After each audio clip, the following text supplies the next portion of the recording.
As you start to enforce boundaries and engage in passive techniques, like often saying no to disable the abuser, things get spicy. He figures out what you are up to and surprise, he doesn't take it well. Suddenly, you are the public enemy number one. He is paranoid and decides you are a real threat, so he goes on the offensive. First, he starts spinning tales about your supposed crimes. Picture a soap opera but with worse dialogue.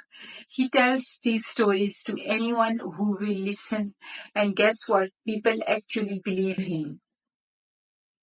You find yourself wondering why folks are giving you the side eye. In the extreme and thankfully rare cases, the narcissist accuses you of actual criminal acts. He goes to the police with detailed statements, trying to make you look like a criminal mastermind. You find yourself getting questioned, and it's terrifying. But take a deep breath. Most police forces need more than just his wild stories to take action. You need to expect these attacks and stay calm when they happen. Think of it as a sign that you are making progress. The stakes are rising and the narcissist is getting desperate. Your secret weapon, material evidence. You have got proof that he's a serial liar and rule breaker. Now it's time to teach the narcissist a simple lesson. If he misbehaves, there will be consequences. Remember, he is not scared of punishment or authority. He's been charming and lying his way out of trouble for years. You will get into trouble is not a threat to him. It is a joke. He's all talk when it comes to threats.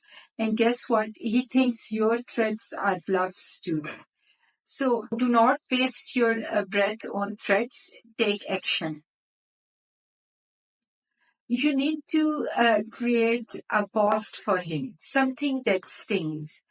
And you need to show him that you can and will do it again as long as necessary. The consequences should always be tied to his behavior. He makes the choice, you just deliver the bill. The consequences that really gets under a narcissist's skin is exposure. But don't go around diagnosing him and telling people that he has NPD. Instead, give people concrete evidence and let them draw their own conclusions. They will start connecting the dots and thinking of other narcissists they have known. Suddenly, your narcissist becomes the villain in their own personal horror stories. When you respond, do it carefully and with the minimal material evidence needed. It is tempting to go for a big dramatic reveal, but resist. This isn't a one and done deal. Play only the cards you need to win in each round and keep him guessing, keep him paranoid. If you have evidence of criminal acts, speak with a lawyer. You don't want to be an accessory to his crimes. And as always, do your research and talk to others in similar situations. Misery loves company, and in this case, it is a strategic alliance. So there you have it. You need to teach the narcissist that abusing you will have serious consequences for him. This helps lessen the abuse and makes it easy to exit the toxic relationship. Abusers are cowards and will back away in the face of real resistance. Do not just passively accept the abuse. Thank you for watching.